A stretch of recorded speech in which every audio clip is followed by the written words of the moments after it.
study in CBN. um we have to repatriate the monies, right? Now, so which means that we have to first of all have a blueprint as to how this money will be spent, just to make sure that it's not relooted by another person and all of that, by the international bodies and countries that monitor it and all of that. So now the monies that we've gotten, right? The monies that we've gotten is where there is a problem for me. Right, all the ones who've been able to succeed in repatriating and everything back into the country. Now, how much of it has been used and used diligently? Accountability for all those monies. Okay. Before we start thinking of maybe others, because Bolu was mentioning a figure about how much the Abacha loot should be summed around. Almost like you said, it's correct. Almost $1 billion. Almost $1 billion because we received 300 and something one time, 200 and something another time, 300 and something another time. I mean, almost. And like, if we have $1 billion injected into our economy and infrastructure and the country as a whole, something must change. Something's supposed to change. Something as in something. We don't see one change or one significant, forward movement or something in the country. I always also still ask myself, all the countries that, or all the foreign judiciary or judicial bodies that are supposed to be involved in this money, right? When they give it back to us and what we're using it, do they really monitor it? Because if you ask me, I don't really see. You and I should be the ones monitoring. We're supposed to be the monitoring spirits. The matter is that's part of the judicial deal. They repatriate the monies and they make sure that whatever agreements. What's agreed would be used of the money is what's happened. In reality, they need more people to reloot that money, so the money comes back to them, and so that they can keep the money for another 10 years. It yields more interest, and they give us back the basic fund and say, we helped you guys bring back your money that was looted. Which is something I might, believe by the side, because, like, honestly, you can't actually even take that away from the reality. You can't take that away from reality, because, like, this money seems to me like some of them are probably. Maybe, I'm not saying for sure, being reluted, because like when I hear stuff like the money is going to be given to the poorest of the poor, when a bell rings in my head. When did Abacha die? 1998, thereabout. 98, yeah. And then the monies were stolen within his time in office, right? Now they're giving us the same amount. Abacha stole $1 billion. They give us $1 billion. What happened? You used the money to better your country, and it has increased. That money is time value of money. It's yielded fruits, man. But let's move on. Talking about how the money will be used. Lai Mohammed came in and said, by 2023, Nigerians are not going to get lights. I decree and I declare. I mean, if you remember correctly, we're talking about how much monies have been injected China and also from Germany as well, company, okay. All for the power sector. And apparently with this kind of assertive statement from Lai Mohammed, you want to believe that maybe they plan to actually use some of the money for the electricity that we're talking about. Because first of all, I want to see the graph. I almost thought we were off here. I wanted to tell you, I get calm down. Calm down. You know why? And I'll tell you this. Refineries, they say they will deliver it to us when 2023. Sorry, when are they leaving office again? But did you hear what I said? When are they leaving? Maybe want to use the money. That's what I said. Now, the truth of the matter here is why 2023? No, the truth of the matter here is 2023. In my mind, right? What I'm thinking is that so that they have would have been gone. So that you can't hold them accountable. No. So that first of all, they have something sugary May 29, to butter the people with. 2023 elections. So probably they will tell you that they've started using the money to develop power sector and all of that. Right? Do you know that by 2022 governance ends?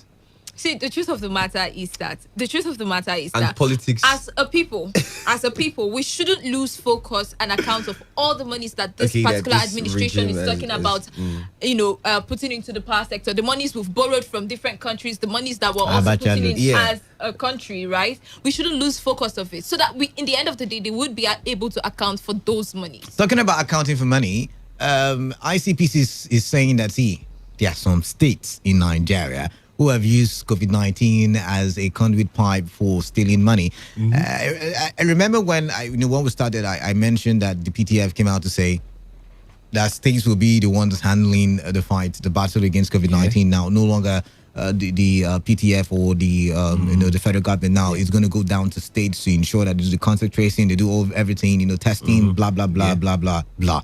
Now, what do you make of this probe? Because I feel like there are a lot of states who come in, who come out guilty if a forensic audit is done. I mean, like, we all had reservations. We had fears that this could happen. If we have a group of politicians who can be so heartless and so retarded as to wanting to make some money from...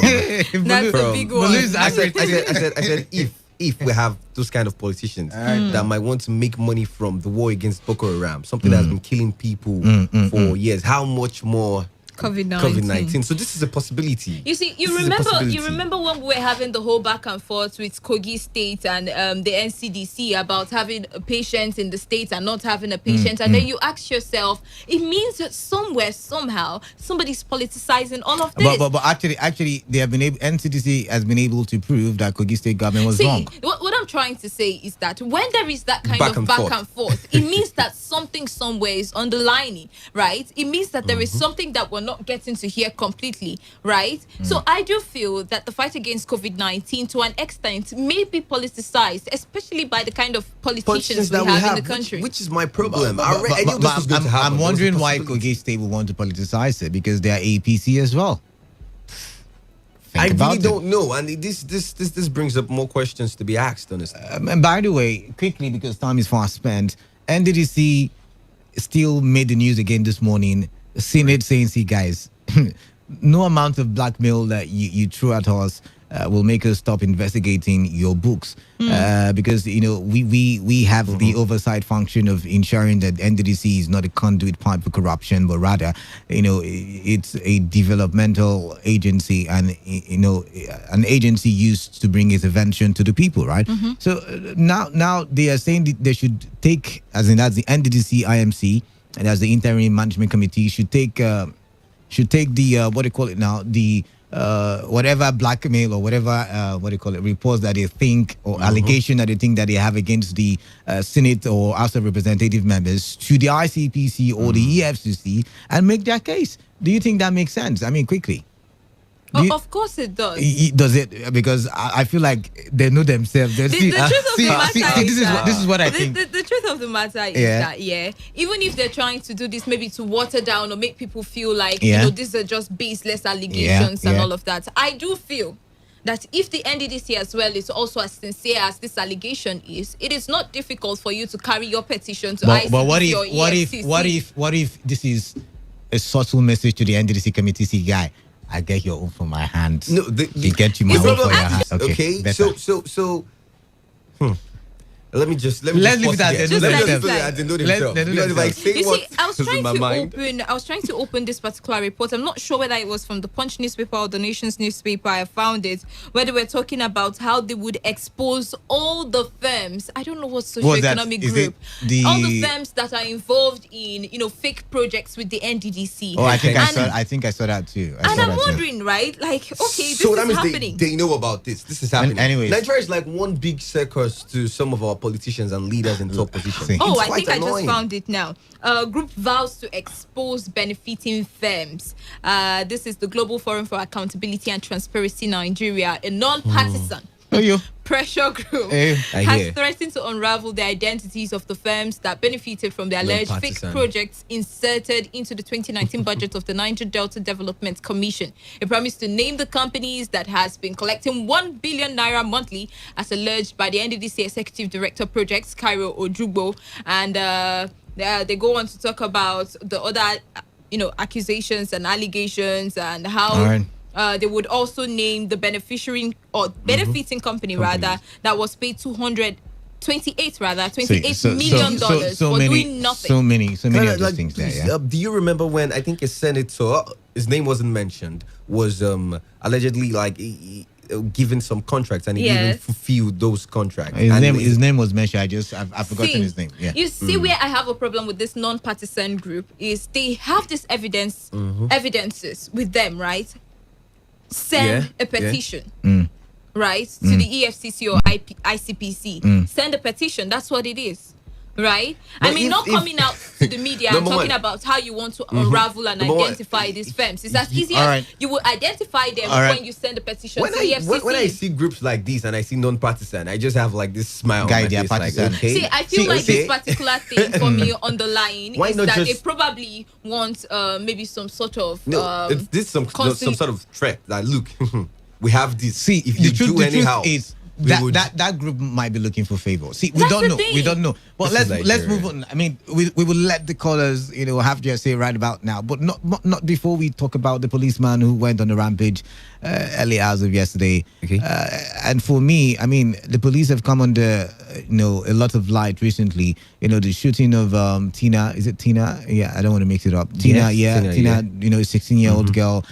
Because they were trying to collect or trying to enforce the restriction of movement in Lagos, the 8 p.m. to 6 a.m. coffee, something of that nature. Or I don't know, they were trying to enforce something, and then they were trying to shoot at the driver. Actually, they shot at the driver, and the bullet bruised through him, and or by him, and hit the girl. Now the point is, now we see another police officer who's, first of all, shoots at his own colleagues. I guess some of them were wounded. I don't know. We've not yet gotten a full report. But then again, he went berserk, and when he was put under control, when he was arrested, he was saying something about, allow me to go home. They want to corrupt me. They want to corrupt me. Release me in the name of Jesus, something of that nature. So it boils down to the mental states of majority of these men who are out there carrying weapons. Should we be having them? This conversation is very necessary. Should we be having police officers who are not, apart from the mental capacity now or their mental state, police officers who are not in any violent confrontation, carrying weapons, moving around? Should we have them like we see abroad? With maybe a pistol or a lesser firearm, and then calling for backup when there is such violent confrontation. I'm wondering.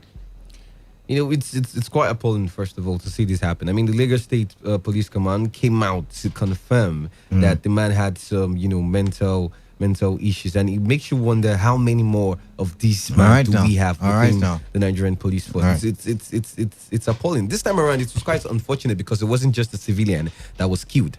It was his own colleagues, members of the Nigerian. I think one person was, killed in that incident, and it's quite appalling to see that we don't properly check the kind of people that we have in the police force, or we don't just have a system that exactly really works. So. All right, so but you didn't talk about the gun. Should we, since we are not sure about their mental capacity? No. First of all, there is no excuse for it. But normally, in a sane, in saner clients, okay, in saner clients, AK-47. You know what I'm saying? But we're not saying enough. in saner clients, AK-47s, which you see our police officers carry about, it's an assault rifle. It's a machine gun. That's what I'm saying. What do you need that for, to just keep law and order? Although we do have stubborn. Like you. I'm not stubborn. All right, but we do have stubborn. All right, we Nigerians, gotta open the phone line because we've got less than 15 minutes on the show. So you get a call in or text in and have your say on what we have talked about. All the things, by the way, we've talked about. So you're just gonna go quickly about it, and go quickly about it so you can have your say. 0817 000 0951 and 0810951091. Text messages to the number 0701 9339962. Wilson, Bulu Ajayi, and the man of the people all in the studio. All right, let's hear from you now. 95.1 FM, what's your name? Where are you calling in from? Kalada, my name is Austin. I'm calling from Yenegua. Greetings. Austin, welcome. Why are people always apprehensive when the Buhari government want to borrow? Really? Why are they apprehensive? Buhari is not a man that will borrow money and pocket it.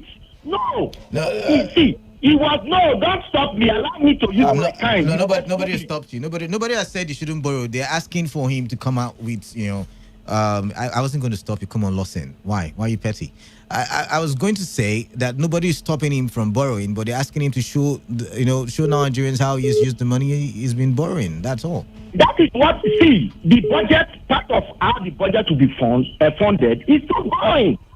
You understand? Now, people, it's out there if you want to see. Don't forget that Buhari himself, he has been PPR chairman.